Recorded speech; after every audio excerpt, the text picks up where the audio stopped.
Bienvenidos a esta clase de teoría keynesiana.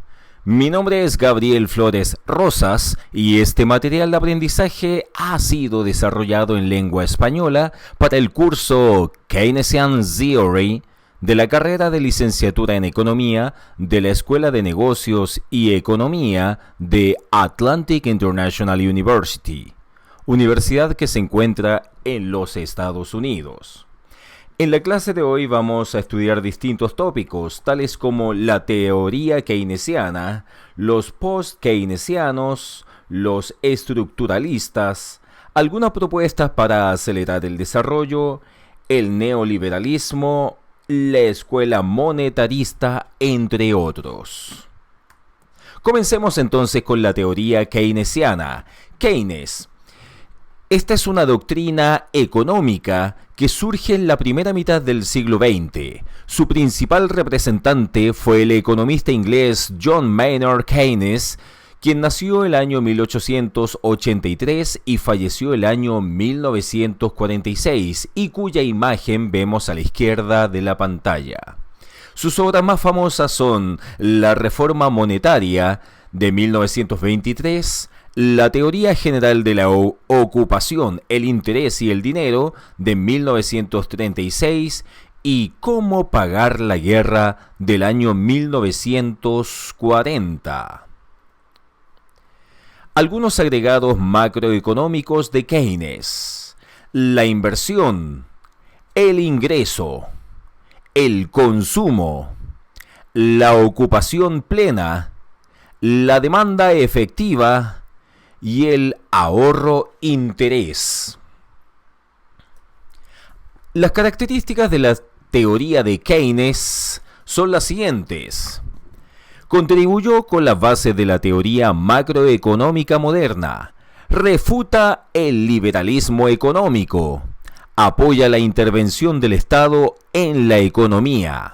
La inversión es básica para el nivel del empleo.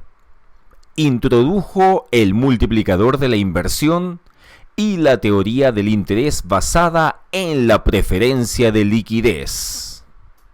Estudiemos ahora a los post-keynesianos y podemos ver en la pantalla a 5 grandes exponentes. Comencemos por el primero de la izquierda, Roy Harrod, quien nació el año 1900 y falleció el año 1970. Él considera que el crecimiento económico está relacionado con 3 factores: la población, el producto o ingreso por habitante y la cantidad de trabajo disponible. Luego tenemos a François Perrault, quien nació el año 1903 y falleció el año 1987. Él indica que la economía es la lucha permanente que liberan dominantes y dominados. Las empresas poderosas tratan de imponer sus propias decisiones a las de menor fortaleza. Luego tenemos a Joan Robinson, año 1903. Ella fue una economista inglesa, se basa en los principios del marxismo. Nos dice que el capitalismo es un sistema transitorio. Posteriormente tenemos a Joseph Schumpeter, quien es considerado como el principal exponente de la teoría de la innovación. La innovación es lo que hace que aumente la producción y da origen a la expansión de la producción, el empleo y el ingreso en la economía. Por último tenemos a Michael Kalecki. Él fue egresado de Oxford y Cambridge. Fue colaborador de la ONU, trató los temas dinámica económica, ciclos económicos y el desarrollo económico. Ocupa un lugar central en la ciencia económica del siglo XX con Keynes. El esquema de la teoría del ciclo, publicado por primera vez bajo el título de Prova Theorii Koniunktury en Varsovia hacia el año 1933. El mecanismo del auge económico, publicado en el semanario Polska Gospodarska en 1935 bajo el título de Koniunktura a Bilansplatnictví. Estudiemos ahora a los estructuralistas.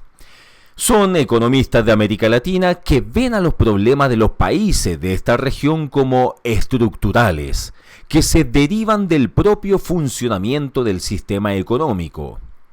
Se desarrollaron después de la Segunda Guerra Mundial con auge en los años 50, al agudizarse los problemas de América Latina, proponiendo varias formas para cambiar dicha situación. Veamos entonces algunas propuestas para acelerar el desarrollo. Número 1. Repartir justamente la tierra. 2. Mejorar la producción y comercialización de productos agrícolas. 3. Distribuir equitativamente el ingreso. 4. Reformar la estructura de la economía internacional. Estudiamos ahora a los principales estructuralistas en América Latina y vamos a mencionar a 6 de ellos. Comenzamos entonces con Raúl Prebisch.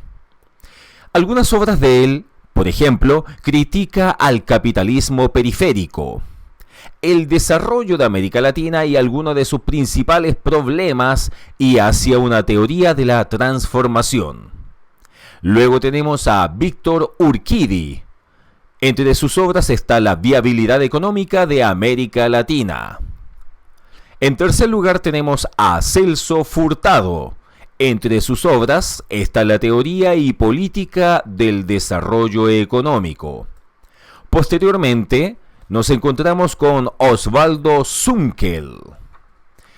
Entre sus obras está el subdesarrollo latinoamericano y la teoría del subdesarrollo en coautoría con Pedro Paz. En quinto lugar tenemos a Aldo Ferrer. Algunas de sus obras son las siguientes: La historia de la globalización 2, Hechos y ficciones de la globalización, Vivir con lo nuestro y Nosotros y la globalización. Y finalmente tenemos la imagen de Leopoldo Solís, y algunas de sus obras son La realidad económica mexicana y Retrovisión y perspectivas. No nos podía faltar, por supuesto, el estudio del neoliberalismo.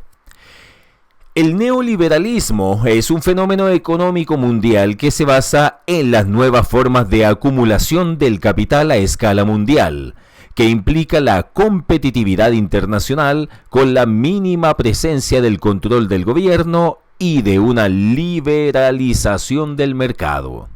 Algunas de sus características son las que podemos ver en pantalla: promoción de la libertad social a través de la libertad individual, la libertad e igualdad de oportunidades íntimamente relacionadas, la oposición a la discrecionalidad del gobierno y la existencia de la libertad individual solo con política basada en la libertad. Como paradigma actual tenemos lo siguiente: requiere sanear las finanzas públicas, reducir el déficit fiscal, disminuir el tamaño del Estado, eliminar la participación del Estado en la actividad económica, privatizar las empresas paraestatales. Recomienda la apertura total a la inversión extranjera, permitiendo el libre flujo de mercado y capitales. En países subdesarrollados, esta corriente provoca retroceso económico, político y social. Rechaza al Estado regulador, promoviendo a un vigilante de las leyes de mercado sin injerencia alguna. Se automantiene y justifica en la necesidad de abatir la inflación y el desempleo, incrementar la productividad y la competitividad internacional, concentrar esfuerzos contra la pobreza extrema y la necesidad de contar con los recursos financieros, la tecnología y los canales internacionales del capital extranjero. Por supuesto, estudiamos también la escuela monetarista. Y aquí en nuestro país, Chile, nos vamos a acordar bastante bien de Milton Friedman. Economistas modernos con énfasis en el dinero y que siguen la tradición clásica. Fue desarrollada en las 3 últimas décadas por Milton Friedman, quien fue ganador del Premio Nobel de Economía en 1976, defensor de la teoría cuantitativa del dinero y el más importante expositor de la neoortodoxia. Veamos algunos puntos esenciales. La oferta monetaria es el principal determinante sistemático del crecimiento del PNB nominal. Los precios y los salarios son relativamente flexibles y el sector privado es estable. Número 2. Observemos algunos rasgos distintivos. Inclinación hacia el Estado pequeño y los libres mercados. Mayor énfasis en la contención de la inflación que en la reducción del desempleo. Deseo de evitar una política gubernamental activa, prefiriendo el imperio de la ley y la discreción de los hombres. Número 3. Los monetaristas y los economistas clásicos. Siguen los principios de los economistas clásicos. Rechazan la antigua teoría cuantitativa del dinero por otra cuantitativa más complicada. Aceptan la oposición clásica en relación con que la circulación del dinero es relativamente estable y que los incrementos en la oferta monetaria conducen a aumentar el gasto total. Veamos ahora lo que postula el modelo Friedman-Phelps. Primero, que la economía es autorreguladora. Y segundo, que los cambios en la oferta monetaria no afectan a variables reales como el nivel de empleo y la producción, tras un periodo de ajuste en el largo plazo. Y terminamos observando la opinión que tienen los keynesianos en su mayoría y los monetaristas. Primero, en el largo plazo, la inflación es un fenómeno monetario. Y por último, en el largo plazo, la flexibilidad de los salarios y en los precios será suficiente para restablecer la economía a la tasa natural de desempleo y producción. Muchas gracias.